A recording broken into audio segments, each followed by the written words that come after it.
A Fulton County Superior Court judge halted a last-minute election rule during early voting in Georgia. The judge blocked the state hand count rule while he considers the merits of a lawsuit challenging it.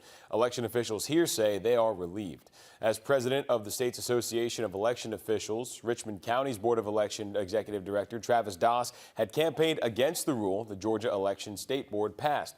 Now he's glad it's on hold. He says the reasoning behind it was transparency, which he does agree with, but it's the timing that he has an issue with. The Georgia Association of Voter Registration and Election Officials says the rule changes could hinder elections and increase errors. We've been training poll workers all year, and so to have to make this change right before the presidential election just did not make any sense. With Election Day less than 3 weeks away now, Travis Doss says anything can happen, so either way, poll workers are trained with that new rule. Early voting in Richmond County today and tomorrow is going to be from 8:30 to 6. You can go to the Municipal Building and the Warren Road Community Center. If you vote at the Henry Brigham Community Center, you'll need to go to the Senior Center next door. Early voting is set up in the Robert Howard Community Center gym. You'll have a chance to vote on Saturday as well. In Columbia County, early voting is available at the Building G3, the former Uchee Creek Library, and the Columbia County Board of Education Support Complex. You can go from 8 to 5 today and tomorrow. Saturday hours are from 9 to 5. Nearly 3 weeks after Hurricane Helene touched down in our area, we are finally getting a first-hand look at the storm damage left behind at Fort Eisenhower.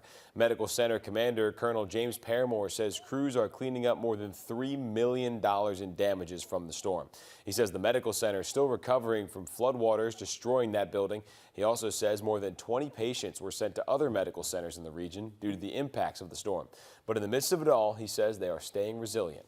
We're the United States military, and we're built for things like this. So while the challenges were hard, we met them. But like any event, we do after-action reviews, and we look at things that went really well and things that we can improve on. And so we're taking those little tidbits and what the staff went through to make sure things are better. He says they're staying strong as that work continues. Leaders in Aiken County are giving us a better idea of how debris is being cleared off the streets and out of homes. Crews started this past weekend and picked up more than 3,000 cubic yards of debris.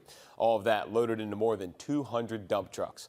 Leaders say hopefully within the next couple months, almost everything should be gone. The goal is to get all cleaned up within 90 days so the county can get 100% reimbursement from FEMA. If they can't, FEMA will reduce its assistance to 75%. Richmond County parents expressing safety concerns as their kids head back to the classroom. It's day 2 of back to school after nearly 3 weeks of being out because of Helene. Debris is still cluttering some roads, prompting the district to combine bus routes and asking parents to take their kids to school if possible as cleanup continues. I don't disagree that it's important to get kids back to school so they can have normalcy. I know schools provide hot meals for a lot of kids, and that's essential for a lot of these kids. It's mostly just about prioritizing safety for children in our communities. There is still a lot of cleanup to be done around the city to get back to a new normal, but the hope is that the roadways and sidewalks leading to the schools are cleared sooner now that school is back in session.